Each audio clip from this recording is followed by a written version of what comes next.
Welcome, welcome, welcome, and two more welcomes, one for the West Coast, one for the East Coast, part of our continuing series where we talk to reporters, writers, activists, anybody on the left, anybody on the right, especially professors, people who work in academics. We want to provide their opinion unedited and unaltered directly to you so that you could do this thing that was popular back when I was in high school called thinking for yourself. Maybe it'll come back, maybe it never will. With us, it's our privilege today to have Professor Daniel CHAND. He's a professor of political science, associate professor and graduate coordinator at Kent State University. Yes, that Kent State. Am I right about that? This is the Kent State? Okay, all right.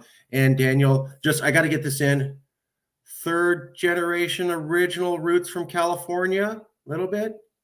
I'm actually from Texas, but your family, though. My grandfather, he did migrate from India, and he did live in California originally. That's right. Okay. Yeah. Sorry, I had to get that in. I'm third gen Mexican.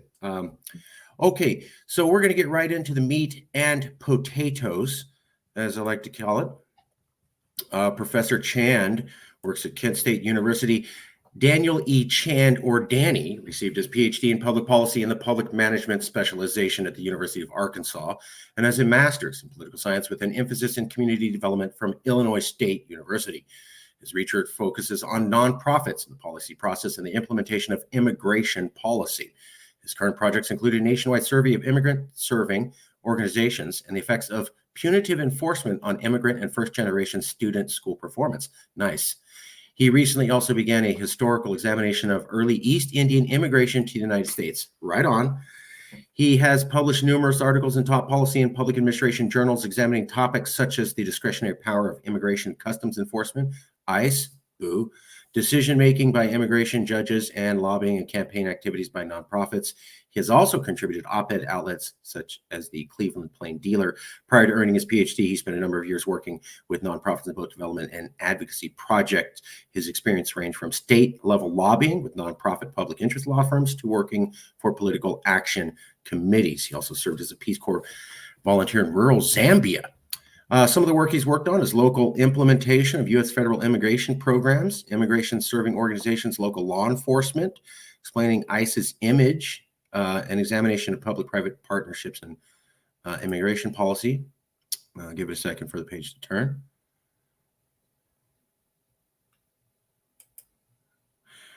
Make sure I didn't miss something. Okay.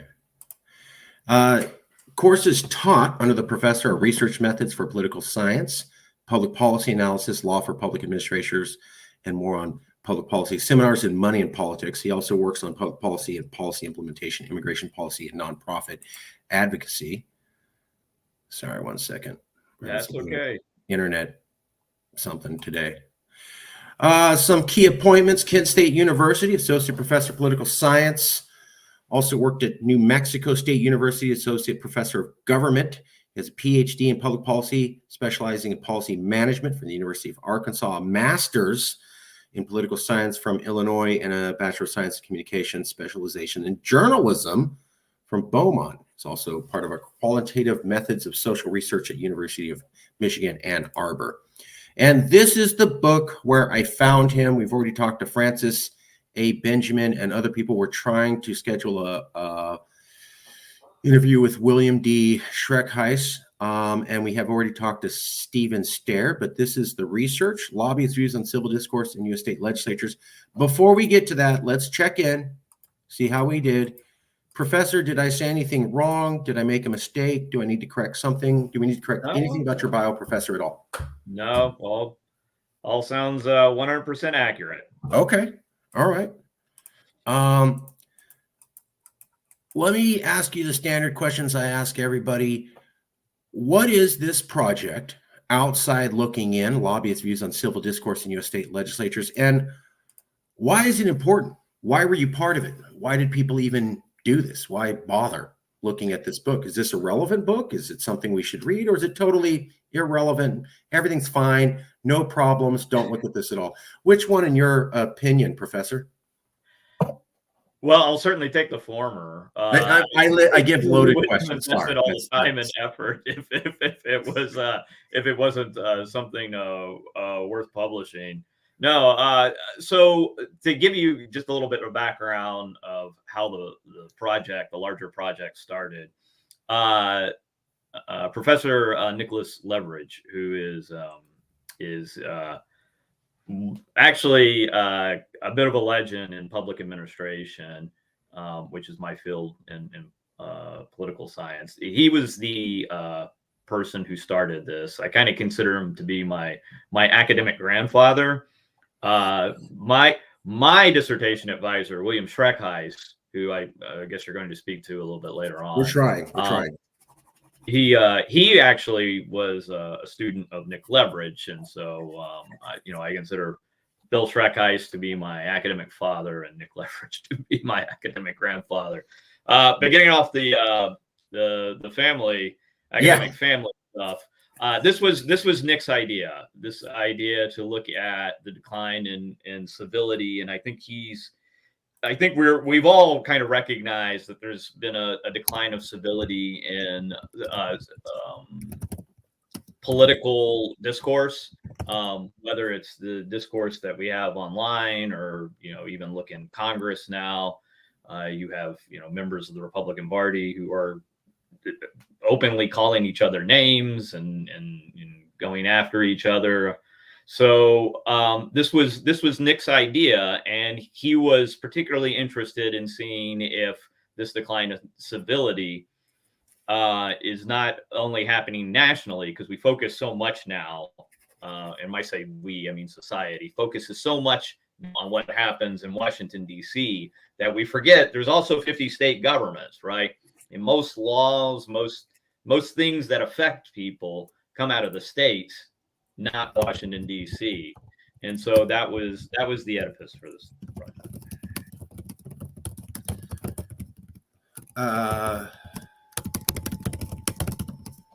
So it's obviously polarization exists in Congress. We've seen it at the federal level. Everybody bought onto that. But some people in academia wanted to say, did it expand to the states? Is the cancer limited to just the brain, or is it expanded to all the different capillaries of the body? Is that fair? Yeah, I mean, I think the polarization it's spreading to everywhere. Okay. And Is that what you found? Is that what you found in the research? Was it has spread to the states, or is it just limited to the feds?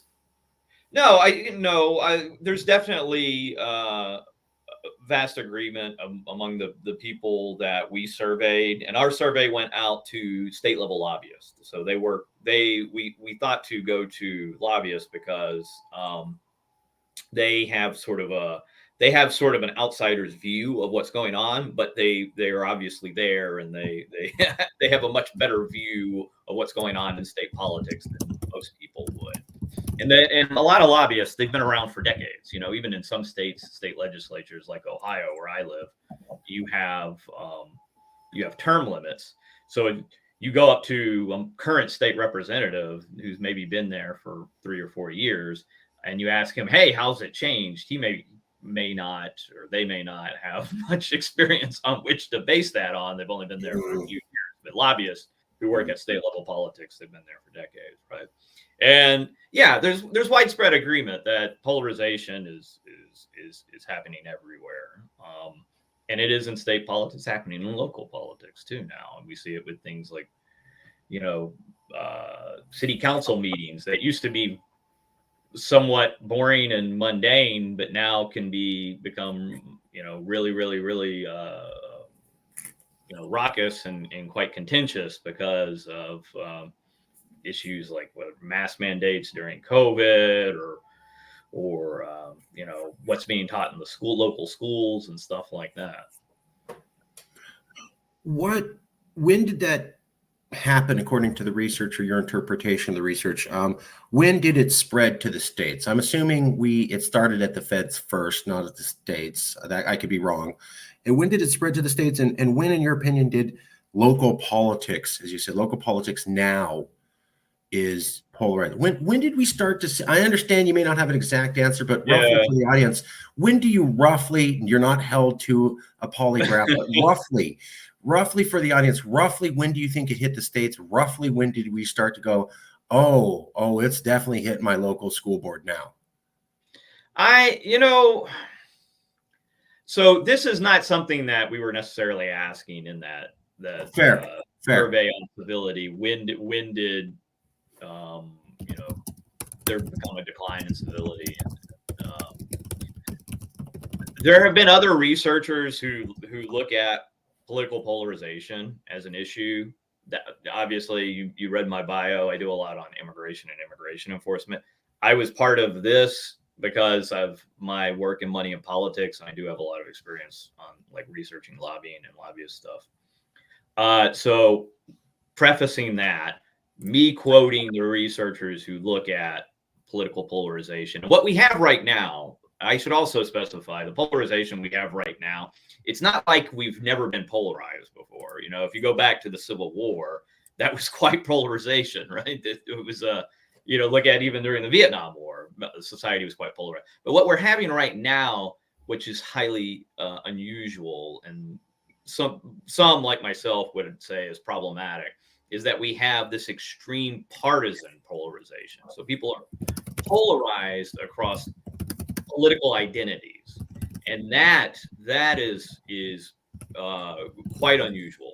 If you look at even back in the Civil War, right, we generally think of Republicans were against slavery, and Democrats were for it, and the Democrats were in the South, Republicans were in the, but there were Republicans and Democrats everywhere, and there were Democrats in the North or in northern states that were actually against slavery. So it wasn't a partisan polarization, and that's what we're experiencing right now. So getting to your question, I think the people who study this have kind of honed in on sort of the 1990s as when we started drifting into this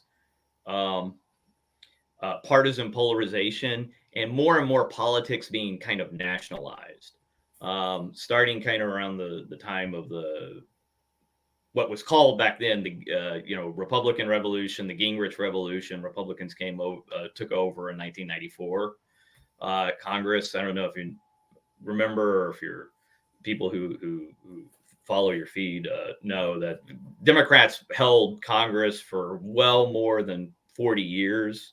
And then in 1994, Republicans took over both houses of Congress shortly after Bill Clinton was elected.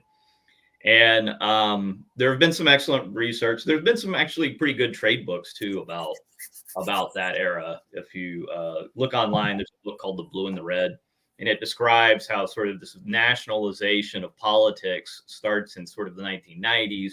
We get more and more sort of partisan media like Fox News coming on. You see a rise in sort of like talk radio, and talk radio, which is all over the country now, mostly right-wing talk radio, but there are some leftist talk radios too. That's now it's spread to the internet. So I think if you're asking me, when did this sort of march toward polarization start? I think it starts in kind of the 90s, gets worse and worse and worse and worse, and then we are where we are today. That's brilliant. So you win the prize. A lot of people have said the 1990s, but you've introduced me to a new book I haven't read before, so that's nice. Yeah, the red and the blue. I think I got them backwards. I think I said the blue and the red, but that is. Oh, we're definitely going to get that. Red and the blue, then 1990s. Okay. The 1990s birth of tribalism. That's what a lot of people have said, is that it started around this time. That's excellent. I didn't even know that was out. That's excellent. When do you feel it got to local governments? Oh yeah, sorry, you asked that question. Let me. No. I'm asking you somewhat outside your field, but in your personal opinion, if you don't have an academic background on this particular subject, then just as an American with two working eyeballs and working synapses, and somewhat a little bit of background on this, when did it roughly hit the local scene? Do you feel? I think there was no problems before Donald Trump. Everything was down this entire time, but certainly by the time of Trump. Right, we're seeing more and more. So a lot of researchers, what they point to is sort of this nationalization of politics, and this is very much true. Bill Schreckeis and I actually published an article recently looking at immigration enforcement and how you can track ICE's enforcement, or ICE's enforcement actually is somewhat predicted by local political attitudes, right? So Mm, ICE enforces the law more aggressively in conservative areas than in progressive liberal areas. right, And right. that's that's a complicated thing. Why is that happening? Well, it's because local communities in many ways are responding to what's happening nationally, right? So in our field of immigration and immigration enforcement, you have what some people refer to as sanctuary communities. It's not a real Yep. thing, but basically what it is local communities that are creating policies to limit their enforcement, or sorry, limit their cooperation with ICE in enforcing immigration policy locally, right? That happens in the reverse, though, too, right? Now, with abortion or guns, you have local communities that are saying that with guns, they're not going to enforce federal gun laws, Right. right? So this is kind of happening this in response to national politics, and then all of a sudden that puts national politics issues and local in a local sphere where it didn't really used to be a thing. And when we look at even research, public opinion research now, when we ask people, well, who are you voting for mayor? Who are you voting for city council? And why? And what are the issues that are important to you? If you go back 20 years, people would say, if they're voting for president, they might say, well, I'm voting for, blah, blah on foreign policy or something. But if they were voting for city council, they say, well, I'm voting for this guy who's supporting local bond issue or blah, blah, blah. But now they say they vote for president and they vote for city council based on national issues like immigration or something like that, or guns or something that's highly partisan and polarizing. So. I'd heard a theory that we used to have local news that was gutted. Now we have all these news stations just read their transcripts off the AP Newswire or whatever instructions they get from New York. Exactly. And that's basically decimated local reporting. They fired lots of local reporters. There's not much interest in local reporting. And then because you're feeding the national news feed through these local newspapers, now your local audience is just primed to read national news. They kind of get out of the habit of reading local news. And so we have almost no knowledge about what's going on in local communities anymore. And it's all national. Is that That's somewhat exactly. similar? Oh, that's very accurate. And as someone who used to, or at least was an undergraduate journalism student, it's highly worrying, but it's exactly right. It's funny. My wife and I were just talking this morning about how the local newspaper when we were young used to be really thick, and now, the local newspaper is, if you see a physical newspaper, is really is super thin, and it's filled more with national news stuff because local newspapers just are going broke. They can't afford to hire reporters. A lot of that has to do with the birth of the internet, also, which Right. also is kind of from the 1990s. Yep. Are you there? Sorry. Yep. Yeah, I'm here. Can you hear me? Did I freeze?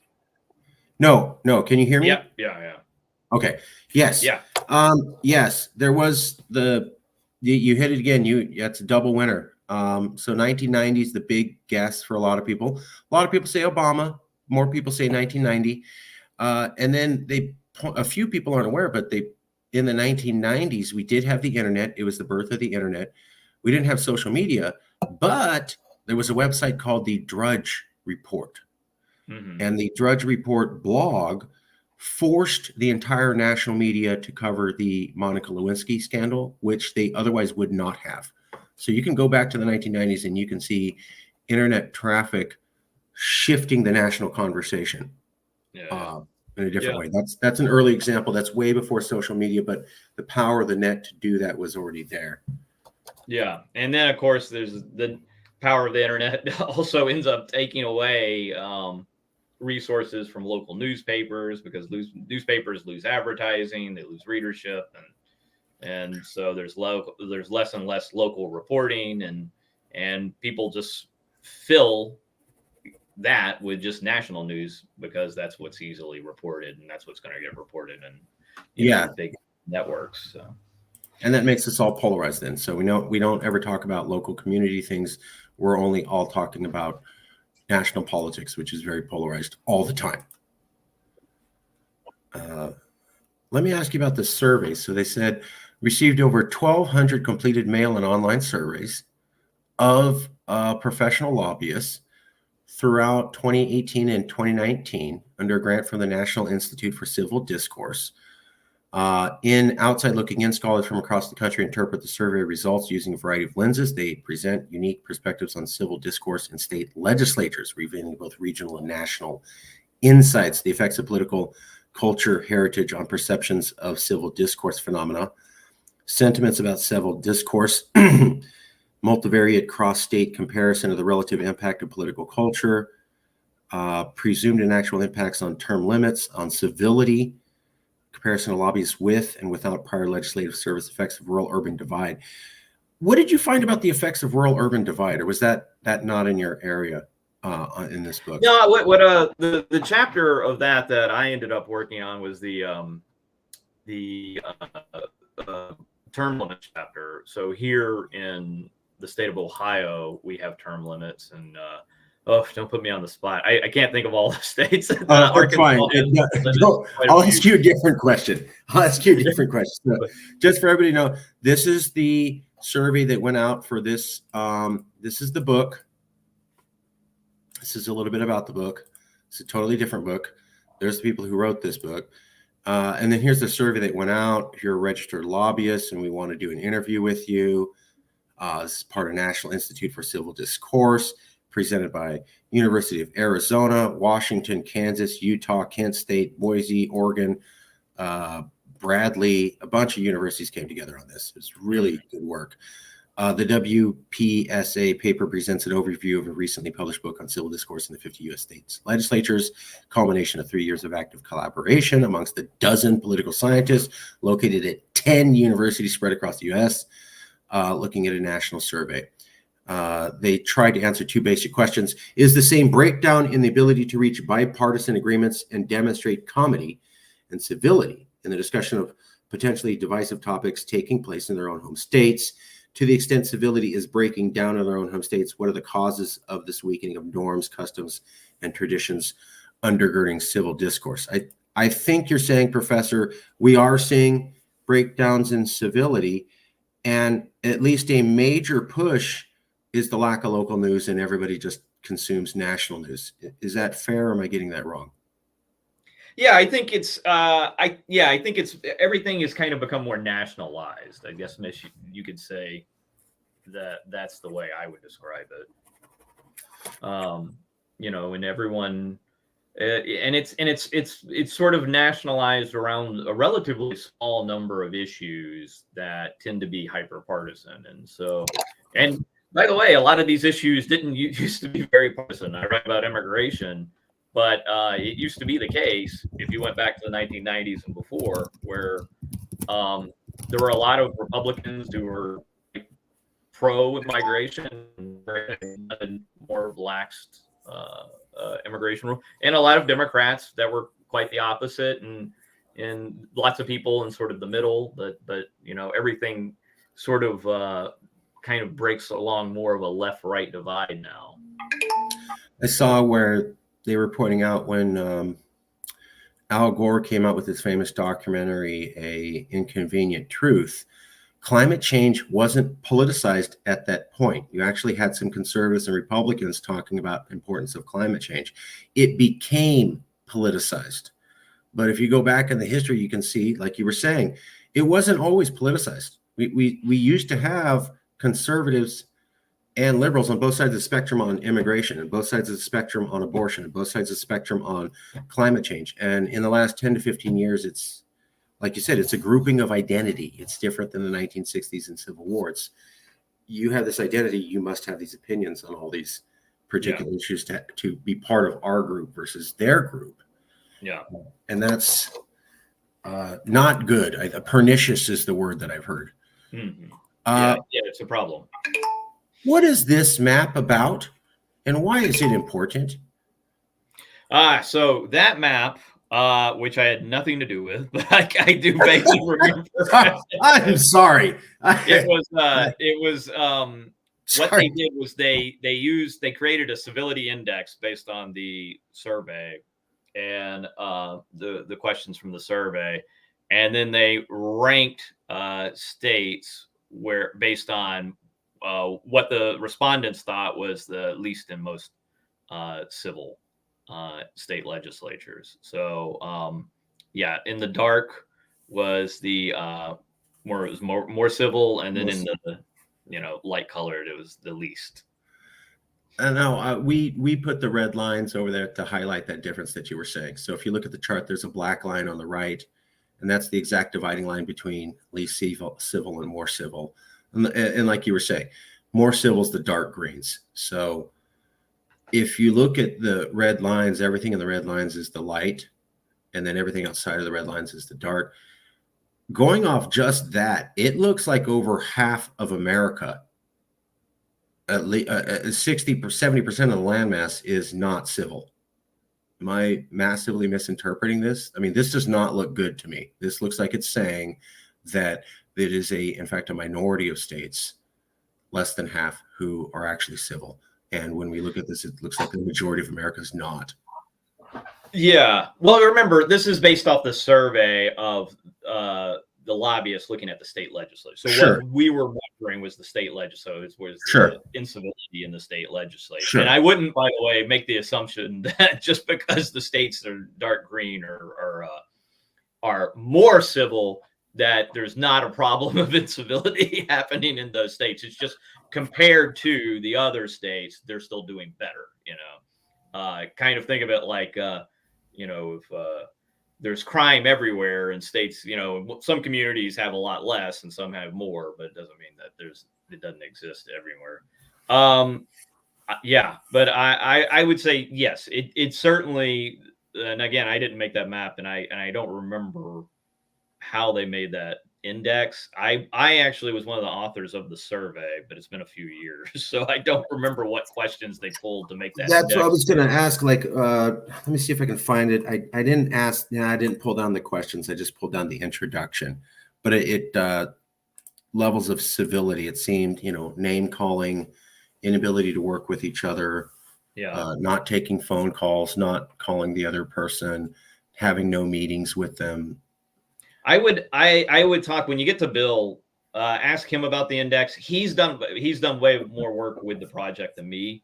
He and I were the primary people who first made the survey.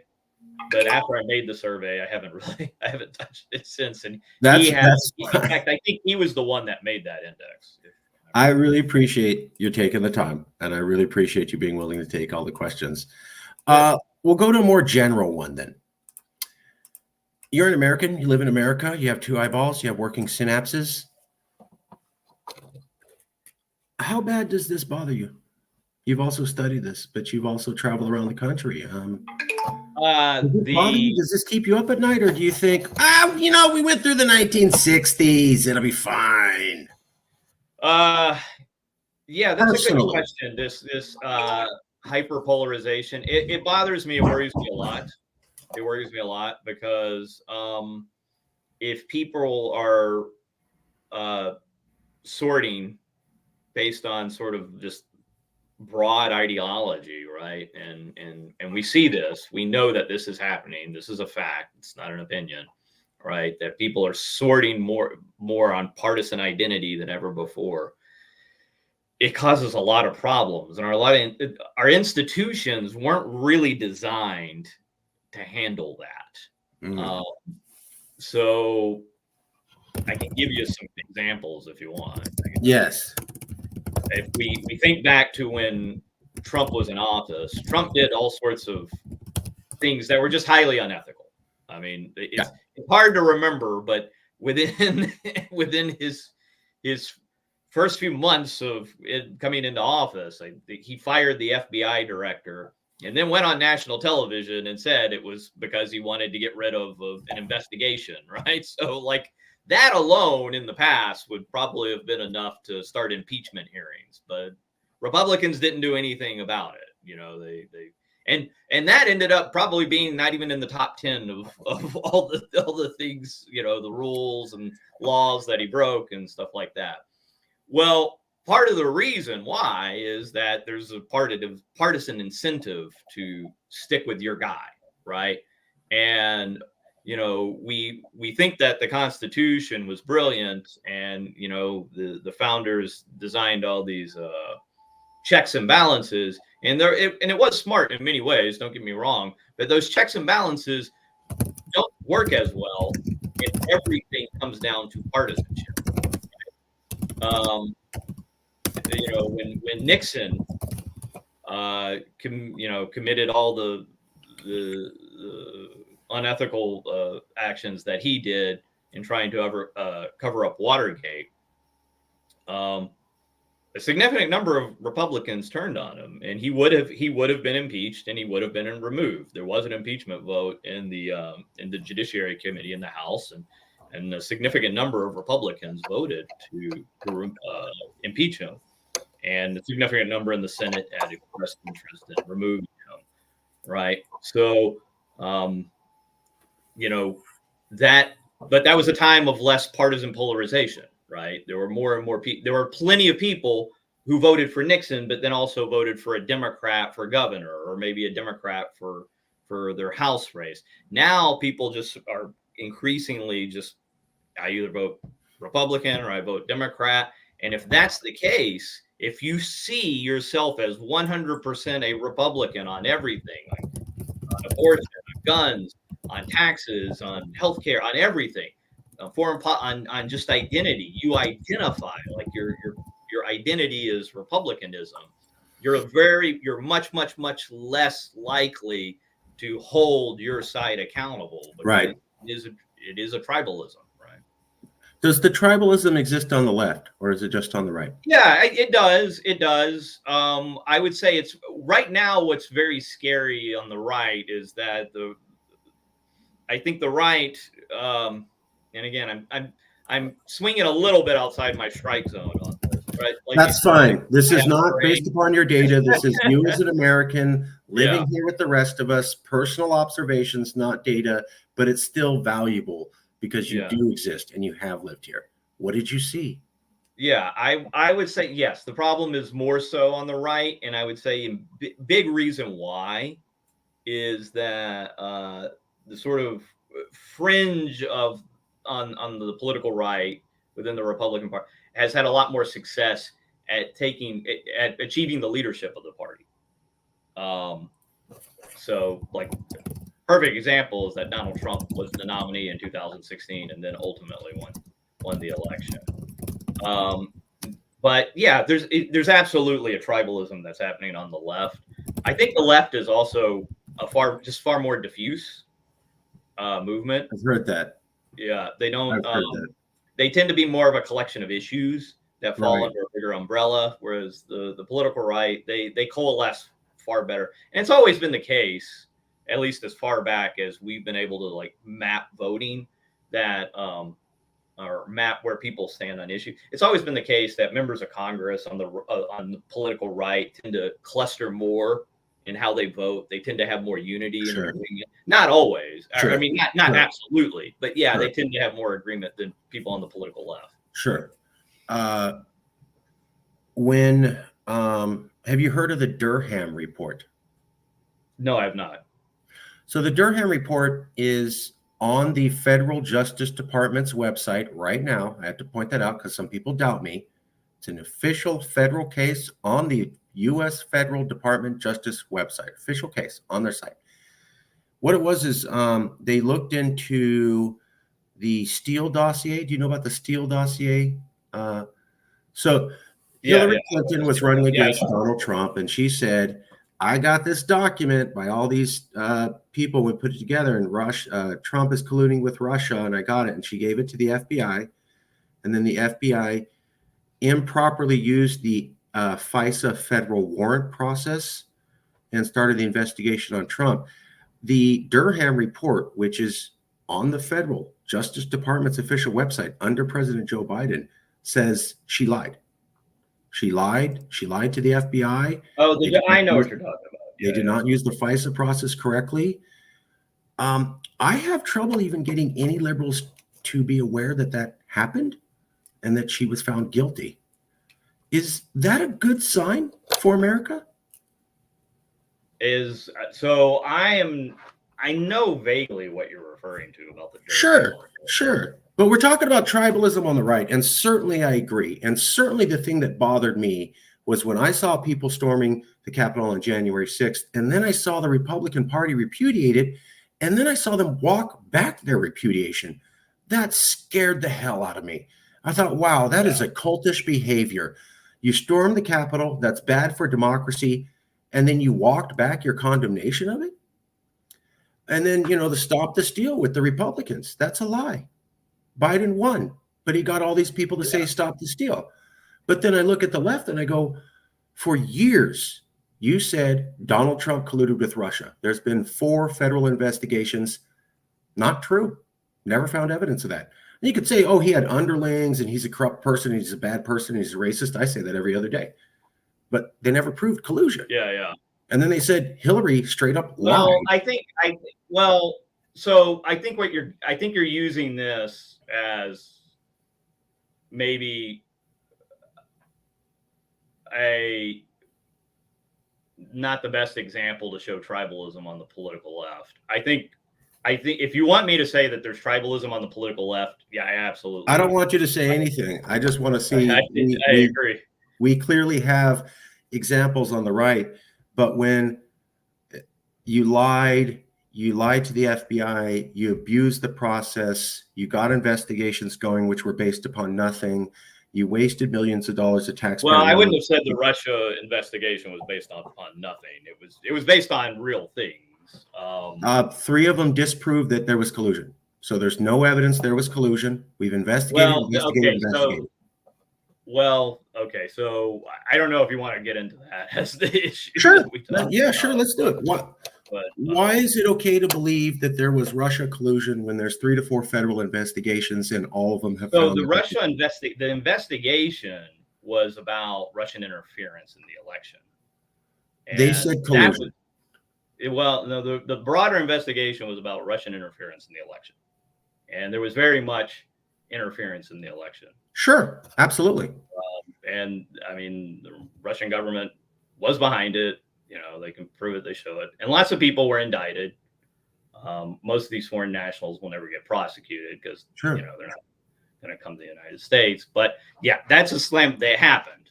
Now, you're saying the word collusion. You're saying the word collusion. Yeah. There's no such crime as collusion. Oh. You can't be convicted of collusion. That's not a crime or anything like that. Right. So that's not really what they were investigating. And I know that the Republic, I know that Trump has repeatedly said, oh, there's no collusion, no collusion, no collusion. So that's not what really, so the reports weren't really about investigating collusion. Well, there were investigations into whether members of the Trump campaign were trying to help out these nefarious activities that the Russian government was doing. And on that, the Mueller report concluded that there was no evidence that they were trying to break the law, or the Trump campaign was trying to participate in the break the law. Now, the second half of the Mueller report did say that, we found these 11 incidents that he identifies as obstruction of justice. Sure. Like firing the FBI director and all Sure. this. Absolutely. Totally agree with all that. Bad man, corrupt, racist, bad. I specifically remember multiple people in Washington and every single liberal news station saying collusion. We're going to prove that he actually colluded consciously with the Russian government to overturn the election. It was all over the TV. Well, there's no evidence. I would ask them about it, just like you're asking me. I mean, I didn't say that Trump colluded. I don't remember any specific person. I mean, I'm sure there were people that were saying it and stuff like that, but I can't speak for every person out there. Fair enough. Generally, you feel that the reports were about finding if he was guilty of dirty tricks, which they did. They found out that he was involved in a lot of bad business dealings, and he had asked the Russian government. No, there's different investigations. And, Yeah. The Mueller investigation didn't look into his business dealings and stuff like that. So. Yeah. Anyway, I would prefer not to, because this is like a whole different can of worms. So I was only bringing it up to show that in my impression, there was a lot of statements saying he colluded with Russia. We will prove it. I was in California. That's what everybody was saying for 2 to 3 years. And then it turned out to not be true. And then you had Bill Maher on Bill Maher's television. They had somebody go on his show and say there was no evidence of Russia collusion, and he started arguing with him. And it's questionable. Like, does that not? It's not. Again, it's not a. It's a very vague thing. What you're saying is Russian collusion. Sure. How do you define collusion? Again, there's no crime of collusion. Okay. There's if not. We're getting into the weeds, but I mean, if he consciously said, Vladimir Putin, I'm on the phone with you, I'm going to work with you to rig an election to destroy America, that wouldn't bring up treason charges? Well, that would be a crime, but then you would have to show what it is he's doing. Sure. Like you would have to, like if for example, Vladimir Putin gave $1 million to the Trump campaign, that's illegal. You can't, I teach about campaign finance. You can't take money from foreign nationals, especially a foreign government, the head of a foreign government, right? So that would be illegal. Some people might go, oh, well, that's collusion. And I guess that would be right. But again, there's no legal term collusion or foreign collusion. Okay. Now, were there activities between the Trump campaign and the Russian government? There were some. They did find some. Is that collusion? Some people might call that collusion. I mean, Paul Manafort, who had all sorts of ties to the Russian government and pro-Russian oligarchs in Ukraine, Manafort's very pro-Russia. But he put aside whether that's a good thing or not. But Paul Manafort met with members of the Russian government. He gave them internal polling from the Trump campaign. Is that collusion? Some people might call it collusion. It's not a crime. No, it's not a crime. That's the thing. There's no crime of collusion. So okay. Oh, okay. Yeah, I feel like we're way off on we are. Again, I just brought up a point.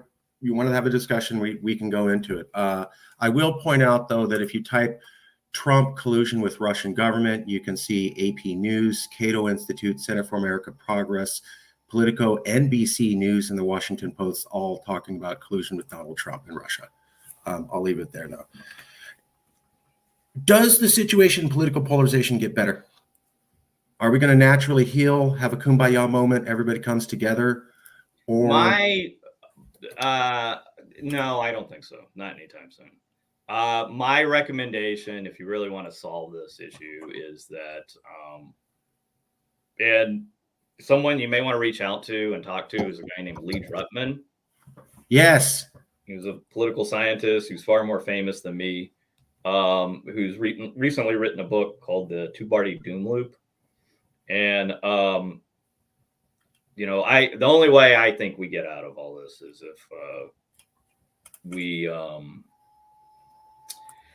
if we could somehow move to a multi-party system, and that would require changing how we do elections in this country. Multi-party system with ranked choice voting? So a lot of people, so a lot of people go straight to ranked choice voting. I think ranked choice voting is nice. It's like a Band-Aid, but that's not going to alone get us to a multi-party system. What we teach about in like American Government 101 is the distinction between a winner-take-all system, or technically what we call a single-member district plurality system, and say a proportional representation system. So countries that have proportional representation, they tend to have multi-parties, all right? And that's because it's not a winner-take-all. it's not the one who gets the most votes automatically gets elected to office. What happens is people vote, and then if party A gets 30% of the vote, then they get approximately 30% of the seats from that area or district. Right. One of the conversations I have with a lot of professors in this space is that almost every democracy in the world doesn't do democracy the way that we do. They have a multi-party system like you're suggesting, something like ranked choice vote, and we have what they call the winner-take-all system. Mm-hmm. I won. I got 51% of the vote. I don't care what 49% of you say. And in a lot of the other governments, you have to have a coalition government of multiple parties coming together to get over 60%. And we don't do that. Yeah. And I would say it's even worse than what you described. Please, you don't have to get, we don't have to get, you don't have to get 51%. You just need a plurality, right? So even if you look at like, if there's 3 people in a race, right, and someone gets 40%, but the other 2 get 30, right? The majority of the people didn't want that person, but that person got the plurality, and that's incentivized people. And I would say again, it's particularly bad right now on the political right. It's incentivized people to know all I have to do is rally my base.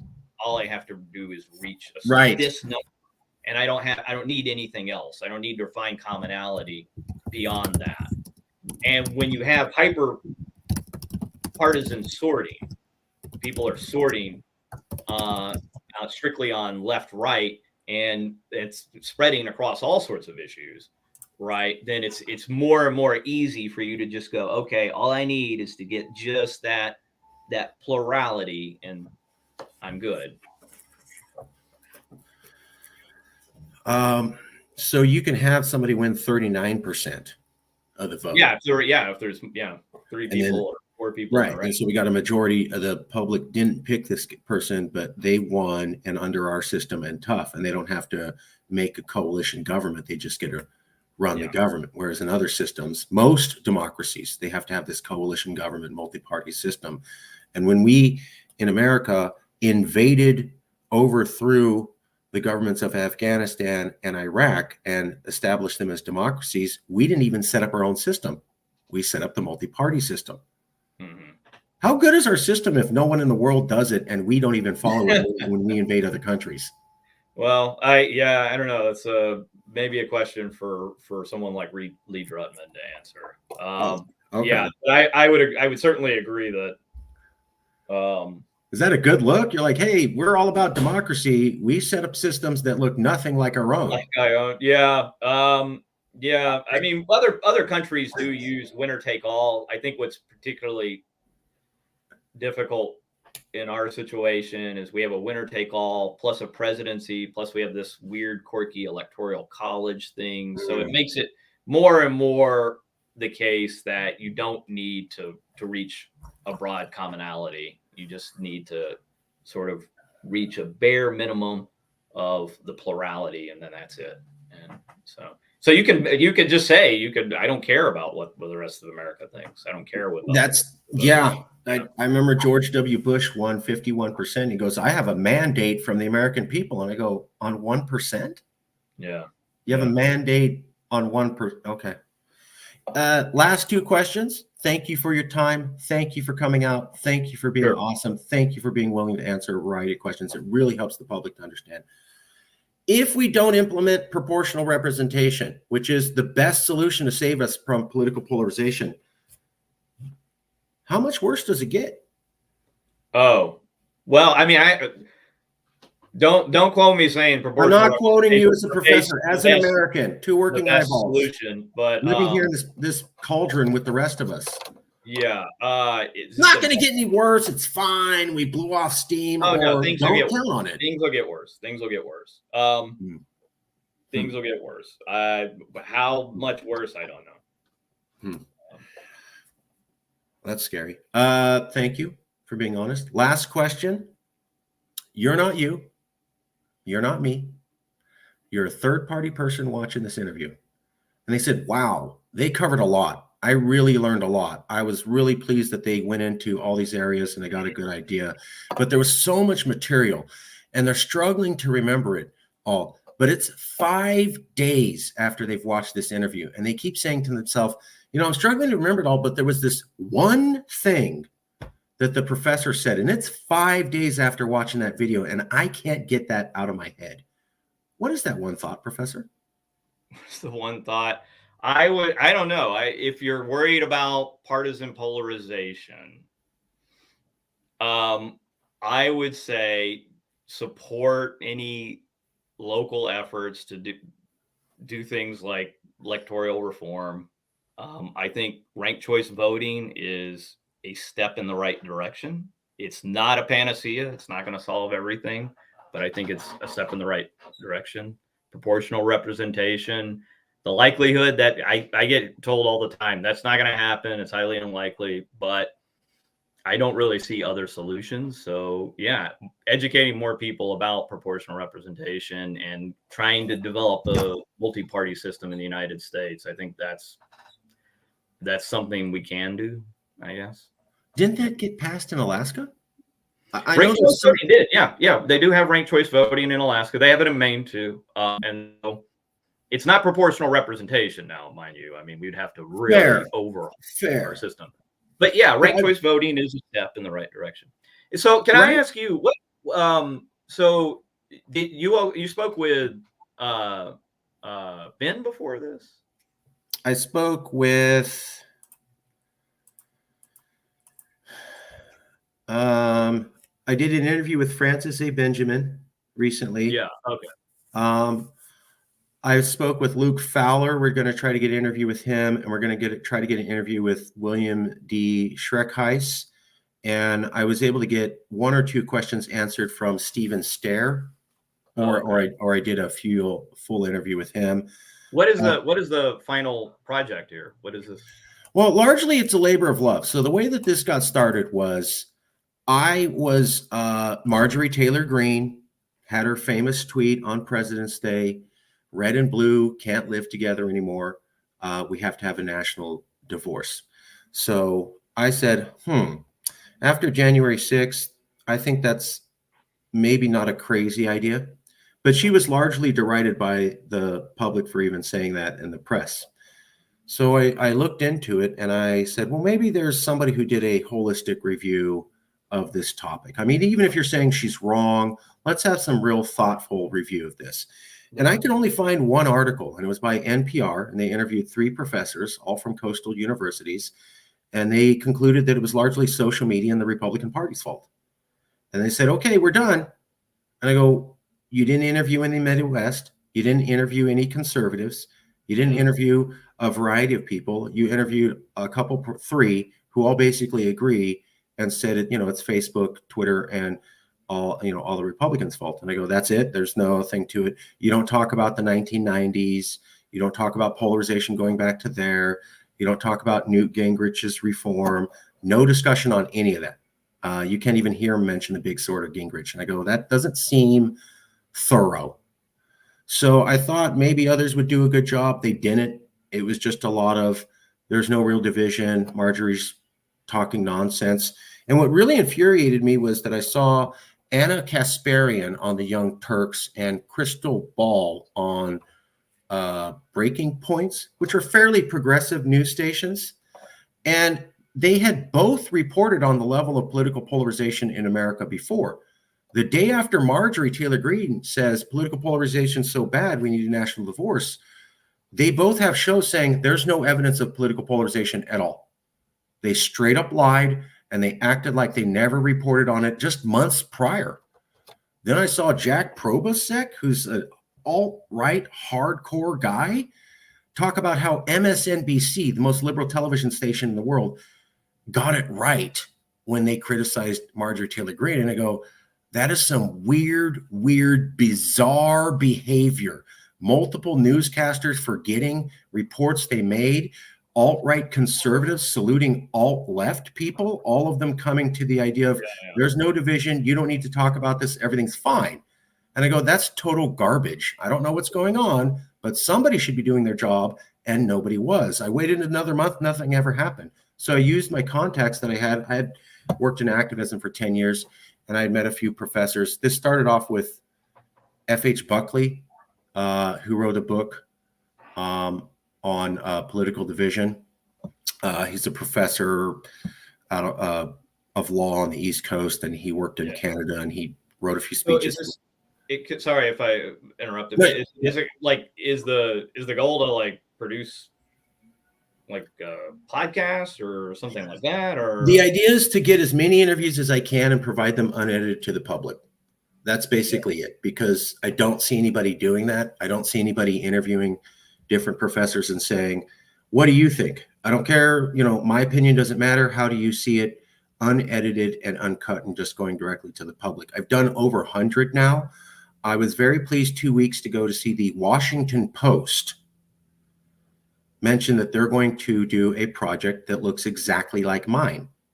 Okay. 6 months after I started. They're finally getting the idea. How are you going to provide them, like on YouTube or? Yeah, it's on my channel. I'll send you a link to this video. Not right after, but like an hour or two. Yeah. And that's basically it. I put them on my own personal YouTube channel. And then when I ask professors for interviews, I'll send, like when I sent the invitation to you, I'll include previous interviews so that you can see other interviews, because it's about trust. It's like, I don't want anybody thinking I do gotcha journalism or anything like that. So the only way I could do that was to say, hey, all the interviews are live, so I can't edit them or tamper with them. That's how I got my first 20 professors. Then I took the list and started showing it to other people, just going, look, it's not gotcha journalism. It's whatever you think is going to get put out there the way you want it to be. And every time I send that list, it gets longer. And so new professors I'm trying to invite watch the old professors' videos. And I've noticed I've started to slowly help start a national conversation by putting other professors' opinions in front of other professors. And I've heard from a couple professors that I'm the only one doing this. This is the only project of its kind, and keep going because America needs it. So the idea is just get it out there unedited. No, I have not. I haven't seen anything like it before. Well, I wish you luck, and thank you. Good talking to you. And hopefully you kind of find maybe a consensus on how we break out of this. So a lot of people have said what you said straight up. Started in the 1990s. I loved hearing that because I'm in California, and all we talked about was America was perfect, and then Donald Trump came and he himself by himself broke the whole thing. And we lived in a perfect exactly. Okay, but exactly. But I had to hear this for 4 years. Just everything worked before him. We sang Kumbaya and skipped and chewed bubblegum together, and everyone loved each other. And I'm like, what universe? Because I went to the Iraq war protests against George W. Bush. People were mad. It was there. It was bubbling. I think it's certainly gotten worse. But Trump was a symptom of it, a very bad symptom of it. Thank you. I mean, I was told he's the cause. The conditions weren't already in place. And that's partly why I started doing this. Was I was going mad hearing it's all Trump, it's all Trump, it's all Trump. Just get rid of Trump, just imprison Trump, and everything snaps back together. I'm going, you're assuming we never had any problems before. The Tea Party never had fights with Obama. They didn't shut down the government a couple times. We didn't have political polarization at the levels where we lost our AAA credit rating for the first time since 1945. People didn't fill up the streets hating George W. Bush. None of that was mentioned during Trump. Not in Cali, not in most of the newspapers. It was people like tend to have short memories. And that's why I did this. So I go, look, don't listen to me. Don't care what my opinion is. I'm going to go interview as many different people who've actually studied this and ask them, is it a problem? Did it start with Trump? And how do we get out of here? And what I've gotten is, hell no, it didn't start with Trump. It started way before him. He's a symptom of problems that have been brewing and boiling for a long time. We are partly the problem, us, the American people. And the way that we get out of this is by having these conversations to discuss solutions. Because one of the things that I found dismaying was when I looked into the research, there's no agreement amongst anybody who studies political polarization on the solution. Yeah, I don't think you're going to find it.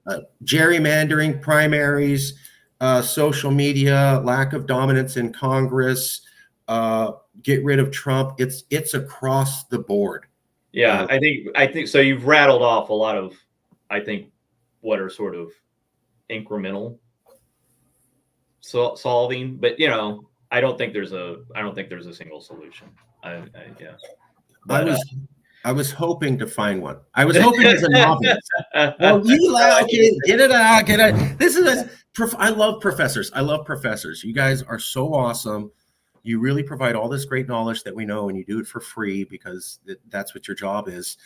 But I noticed that professors are willing to stay to just what they can prove, and they're willing to stay in debate with others for a long time. There's a debate between Abramowitz and Fiorina on if the people themselves are polarized that's been going on the better part of a decade. And I was hoping as an ignorant outsider, very ignorant outsider novice, that when I peeked into your world, I was going to find you guys already came to a solution and you already agreed and you've agreed for years. It's just the public doesn't know about it. And then I was going to go, oh, great, I'll help you get it out to the public. And then America can be fixed. And what I found is a lot of really smart people with really good data having different opinions. Yeah. Well, problems are problems in part because they're complicated. If they weren't, then I wanted you guys to make the world simple for me. Yeah. But hey, it was very good talking to you. Good luck with your project. Yeah, please do send me the link to your Absolutely, sir. Your page. Absolutely. And all right. Thank you so much for coming out. I'll send you copies soon. And thank you for your time. Have a good one.